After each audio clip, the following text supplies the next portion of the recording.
Really quickly, what takes a look at, or what this is going to look like before Connor gives you a product demo. So, kind of one of the things that first questions I get is, okay, how do I leverage AI and L&D in a way that's not just going into Chat GPT and giving it a prompt, right? We've all used Chat GPT or Gemini or something else, and to give us a script, and it usually looks pretty good. But what we really want to cover today is, how AI is bringing this scenario-based training to life in a way that is really effective. So, this is something that I know we'll cover in our conversation here today, but I'm just curious, Connor, on your perspective of maybe some of the differences between, just a standard Chat GPT prompt and, leveraging AI with some of the backend experience we have in ETU. Yeah, absolutely. So I think one of the key things for ETU is the expertise that we bring in terms of bringing all these different ingredients together. Yes, it is like easy to go in, create a prompt, and kind of create that script, if you will. But really, in terms of L&D and bringing all the different ingredients together, that's where the expertise of ETU is. And that's all the experience that we're bringing to the table. So we're able to leverage AI in a way that our expertise allows us to kind of create a really meaningful script, a really skills-based measurement, and really create an immersive simulated in scenario.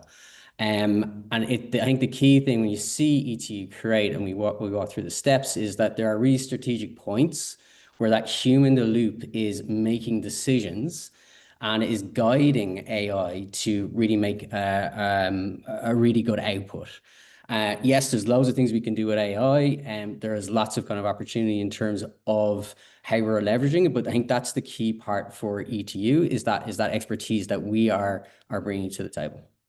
Yeah, I like what you said there. In terms of the output, we're talking about not just the end product, but then I think the output that the learners get as well. So, coming in and having a very detailed, individualized skills report, and not just a badge or something that says that they've completed some training. Really that experience that we have, that can provide the skills data that underpins every scenario. So, having AI to guide something, but then the human in the loop is still going to allow us to say, okay, we've done the mapping to behavioral outcomes, the business KPIs that people care about, but we're able to leverage technology in a way that helps us go faster. Yeah. Very cool. Well, with that, Connor, I'd love to, kind of jump right in, just to into the demonstration here. And while you're pulling it up, I can, just talk a little bit about ETUCreate and where this came from. And so, for those of you who aren't familiar with the company, ETU was founded a little over a decade ago, and we've been working on immersive simulation trainings to help companies do everything from reduce onboarding time, mitigate compliance risks, drive revenue through sales trainings, improve soft skills, and really identify performance gaps and help close them. So, as we kind of jump into a demonstration of, all right, how does a simulation look and where does it start? Think about it from, in the backdrop of, hey, we want to come in and help companies identify where there are opportunities to improve and then how we can close those gaps really quickly. Yeah, and I think just to kind of mention the in terms of building sims, we've got tons of experience. We've been doing it for years and years and years. We have kind of always been looking for that technology kind of breakthrough to help us automate parts of building a simulation. So in the ETUCreate, so what you can see here is our kind of 4 steps of building a simulation. So really what we want to kind of go to the very extreme kind of view of, well, anyone should be able to build a simulation. You should be able to build a really good immersive simulation that does measurement of skills in a really good way. But any business person, if you will, could be able to build a simulation rather than having it being L&D with multiple stakeholders and going through like what could be weeks or maybe months to build a simulation. So leveraging AI, we wanted to kind of have these 4 steps that an ETUCreate user, I'm saying that very intentionally, it's not like an L&D person, it could be, but maybe it's a business person. But they are going to use ETUCreate to kind of build a simulation very quickly. So along the top here, we have our topic, skills, scenario, and create. These are just the 4 steps that we're going to go through. The goal here is to build a simulation in a single session. So if I come into the ETUCreate, the first page that you see here, and I have an idea of I want to create a simulation on giving feedback. So in this um, top entry point here, I'm going to start typing giving feedback, and it's actually going to suggest to me leadership giving feedback, which is the one I actually want to put in. I've got great suggestion. Now, the key thing for these things is you can put whatever you want in here. These are just suggestions to help you get to a good place faster. So this could be more specific in terms of giving feedback in challenging situations or whatever it is. You get to put in that put in that text. So I'm going to go next part of this, and I'm going to start saying, well, it's prefer professional services as my industry. The participant role. So what role should the participant have in the simulation? And I'm going to say it is a senior manager, or maybe I actually change that to mid-level manager. That's like just in my company. That actually kind of resonates better with me. I can put that in. And then I'm going to say runtime, say it's 10 minutes. And then I'm going to say it's a set a pass level. So these are all the initial ingredients that we're going to put into ETUCreate to start that build process. So all of these things so far suggested to you, or you can free text in, everything you'll see after this is actually going to be AI generated. So I just Yeah, so kind of one of the questions I always get, when customers take a look at this for the first time is like, okay, so what are the limitations here, right? I heard you say free form, but really that doesn't mean free form. So can you talk a little bit about kind of how this works? Because I think there is an element of maybe disbelief when someone says, can you really create a simulation on any topic? Yeah, well, within the context of it, it's going to be a business conversation. It's all around soft skills. But really, what we don't want to do is restrict people on what they can enter, because AI is so good at adapting to what's put in here. So if we think about like professional services, I could go professional services in the context of, say, automotive, because professional services, some teams just focus on certain verticals.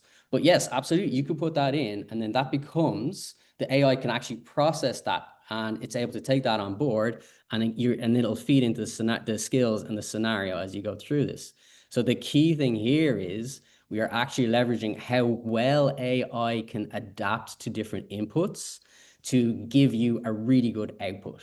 But again, I'll go back to it. There is that key decision making that you, as the ETU user, make as you go through this process.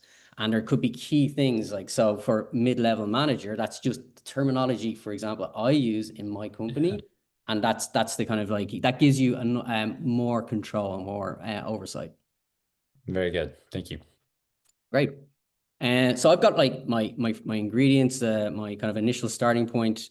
So I'm going to move to the next step. So I'm going to go into skills.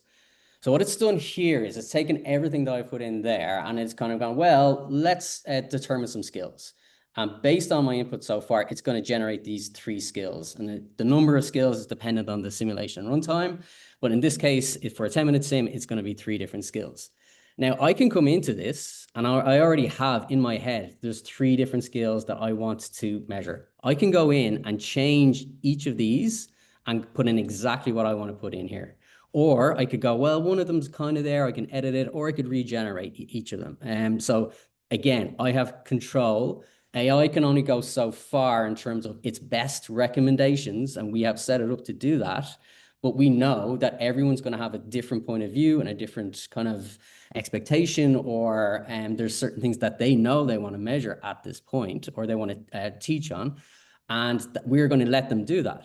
AI can only take you so far. It is very powerful, but also we know that people have very strong opinions on the different things they want to put in here. Very good. Yeah, so thinking about, kind of the 3 skills for the 10-minute simulation, is there what's the, kind of the science behind that, right? Like if I was to look at this and say, okay, well, I want 10 skills, where do those recommendations come from based on length? Yeah, it's a great question. So if you think about how long the actual seat time for something is, our experience of, I guess, distribution of skills across decisions, we know you can't measure everything at once. It's like there's only always going to be so much you can measure at a single instance. So we know through experience over the years how to distribute these skills over certain numbers of levels in terms of what you're kind of having, what's happening in that conversation. So we know, for example, 3 fits well into 10 minutes. If you're going to a 15-minute sim, you can have up to 4 skills. We know that works well. And then it comes down to how much you're measuring each of the skills, how those are distributed across those kind of decision levels as well. All of those different things are factors at this in terms of making a good simulation. If you wanted to put 10 skills in, I'll be saying, yeah, that's a lot of skills. That's going to be a longer simulation, Yeah. and maybe you need to break that into multiple sims or have a different approach to it. Okay. Thank you for that. Yep. So far, I put in my topic, kind of starting points. It's generated from skills. I'm gonna look at this, go, yeah, I like these skills. These seem like good skills. I'm gonna move to the next page. So at this point, it's this, and this is the busiest screen that you'll see as you go through ETUCreate. And there's kind of two parts to this. First, on the left side, based on all the inputs I have given it over here, it has generated a high level scenario. It has taken all those kinds of things in. So it's professional service, the learner is a mid-level manager. All of these things have been kind of taken in and has created a scenario for me in terms of giving feedback. Then on the right-hand side, there's always going to be a coach character, and there will always be at least one character the learner is going to be interacting with. So I can, if I do make changes on the left side in this scenario, so for example, if I go in here and make an edit, and maybe I want this to be 2 team members as an example, and I can click accept, and then it has generated two characters on the right-hand side, and I can change their names. I can see that the roles line up. And I can also change the avatar. So I can go into the avatar and maybe I want to have a different avatar or go back to the other one. So here I've got control over the scenario and description at a high level. I've got control over the number of characters that are going to appear in the simulation. I've got control over naming the different characters, and I've got control over the avatars themselves. So these are the really important kind of visual and kind of considerations, as well as the underpinning scenario that I, as the ETUCreate user, has with them within the platform. So if you take a look at this and you were to think, okay, you know, hey, this is a scenario that's great, I'm going to move forward. If it's something that doesn't fit, would you go back and say, hey, do I need to change maybe the skills that are in this, in this mock-up, or is this something where I should go back and change, at the very beginning, who this is targeted toward, right? Like, where do you start if you say like, okay, like this maybe applies, but this wasn't at all what I was thinking about. Where do you go back and kind of go from there? Yeah, absolutely. And you can do that. So, well, first of all, if the scenario is kind of like, it's not quite right, actually, you can actually just get it to suggest another scenario. And you might go through a few suggestions based on your inputs at that point. And then you might go and go, that's nearly there. That's nearly perfect. But then I'm going to go and edit it. So I could go in and edit it. If it's not where if it's not kind of producing what you hoped, you can always go back. So you can hit the back button, you'll go back to the previous skills page, and you're like, as you said, this doesn't really reflect the skills that I was thinking. I can change the skills, I can update the skills, I can go back to the topic, unlock that, and then go through the process again. So this is you have, again, you control over those different elements as you go through. This is kind of like a topic allows you to go to skills, allows you to go to scenario. You can always go back, change it, and update it. So this is like they're the important key decisions that you're making as you go through the ETUCreate process. Yeah, no, that's helpful. And I think, that very first screen on the topic screen where you talk about, having free form and, you had like giving feedback or leadership, there's so many different ways you can come up with it. So, if you change, giving feedback to, giving feedback to a team or, potentially going in and saying like soft, leadership for whatever that you're looking for, that's going to come up with a new scenario every time. So I think that there's probably a lot of tailoring for something like this, but this is the type of situation where you're leveraging the power of that AI and you're saying like, okay, I can go really fast here. And like by making one change, I can get a lot of suggestions in terms of what this looks like. So instead of spending a lot of time whiteboarding or, getting focus groups together, you can go through it and do this very quickly, kind of using the power of AI. Exactly. Yeah, exactly. Like you're leveraging AI to help you get to an end result much, much faster. So I'm going to switch this back to a single character. So I've got my coach character, I've got my character I'm going to interact with. I'm happy with the scenario. I'm going to move to the next step. So we're going into create. So what's happening here? In the background, AI is like there's a whole lot of different design elements are being generated. It is using those design elements to create the script that is going to be used for the simulation. And then it's going to give me, it's going to sort of pause when it gets to that point. Before we go into the create media side, I've got two things I can do here. First of all, I can go to review outline. So based on the simulation that all the inputs that I have had, there are, guess how you put it, like different level overviews or kind of narrative elements that are the learner is going to go through. These are the different decisions that the learner will have. So I can look at these and go, right, these make sense. Am I happy with them? And as you were sort of saying there, Ryan, as well, I might not like them. I'm going to go, oh, I need to step back, maybe change the scenario, update it again, and then regenerate. And that is super quick for you to do. Also, what you can do at this point as well, it has created a single video of the character. So I can go into preview media. It's only created one video at this stage, and I'll give you a bit more explanation on that in a second. So I can go into the preview media, and I've got the character I selected here, and I can play the video, and I can actually see how that avatar plays out, hear what they sound like, and understand, like, get a kind of good feel of that simulation. And then I can see some of the decisions I have available for that simulation. So if I'm happy with that, I like my avatar, I'm going to go back to this page, and then I'm going to go to the create media. So the reason we have this kind of pause point before going to generation of the full create media is the creating media will take a little bit longer. So once I hit this button, lots of videos have to be created. So the service is going off, creating the videos, bringing them in. So what will happen here is I will be told I can save this and I can come back, and that might take 10, 15 minutes, not very long, or I can leave it run like this and I can come back and it'll give me a message. So I'll get, say I go have a coffee, I come back, I get an email, it says the simulation is ready. So at this point, we have the full preview of simulation. So the full simulation is there, it just has not been published yet. So I can go into preview simulation. I see the first interaction where the coach comes in, coach gives an introduction to the simulation. I can continue down to the next decision where I go see the character interaction. I can click on all of these. I can go right through the entire simulation at that point that's been generated. So at this point, I'm happy with my simulation. I am ready to publish. I will hit the publish simulation. And this is where I can do things like start giving it a name, updating the name of it. I might want to assign an admin to help me. Like if, for example, I am a business stakeholder, an admin is going to maybe publish that onto my LMS, or is going to help with the creation of the reporting side of it. But once I've done that, I can hit publish, and there we have our simulation done. So I think one of the key things about this is the simulation is fully scalable. It's easy to roll out.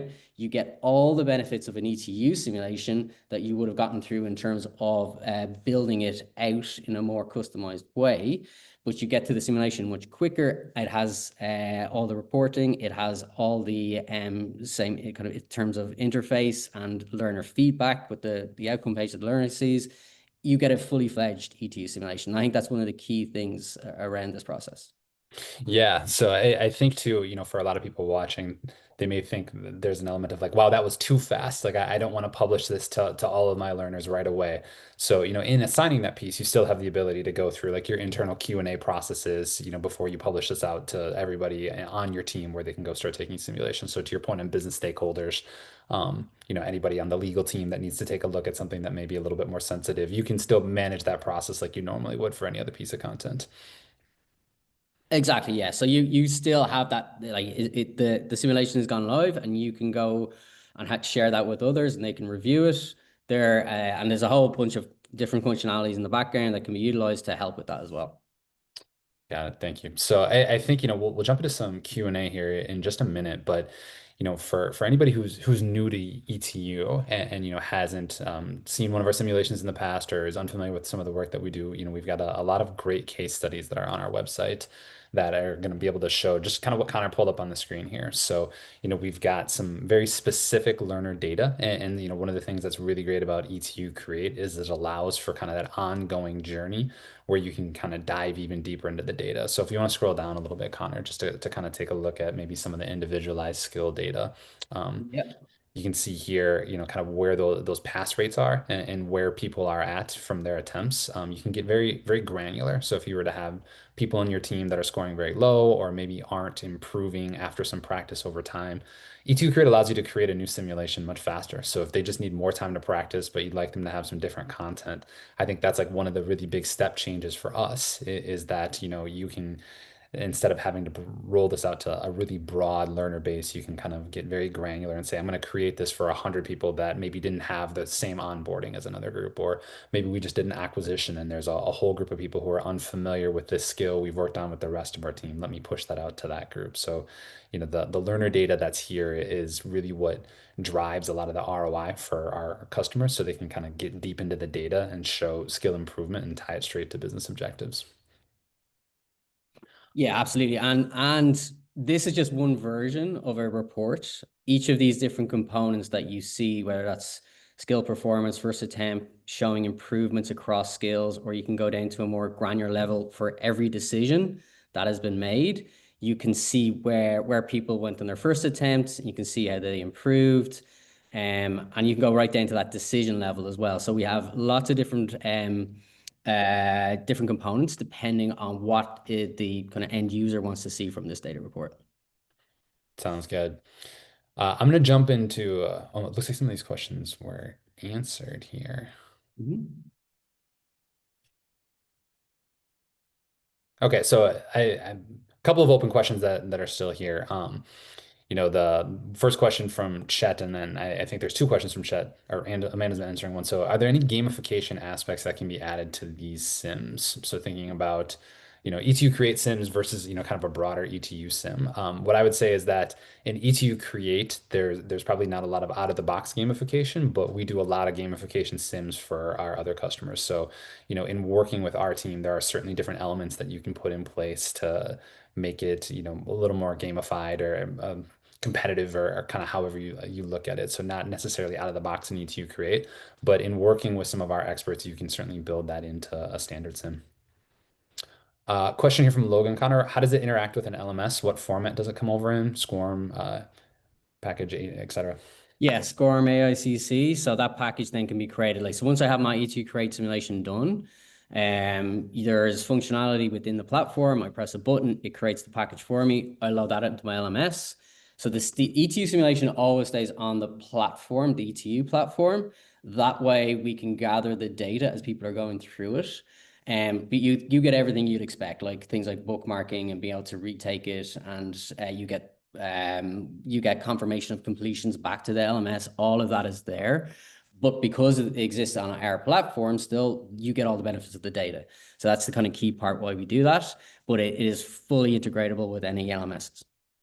Yeah, one question that we got here too, so do I have the ability to build simulations and take them to my clients? And the answer to that is yes. So, we work with a lot of different L&D professionals who have consulting practices, and we'll use this to either identify skill gaps that exist before, they start a training. They'll use it as, kind of a capstone event to see, okay, how effective was the training that they went through. So, it's actually a really great platform in that, we offer partnerships, we offer white labeling, we offer a lot of different things because we know there's so many talented practitioners out there in a lot of different areas.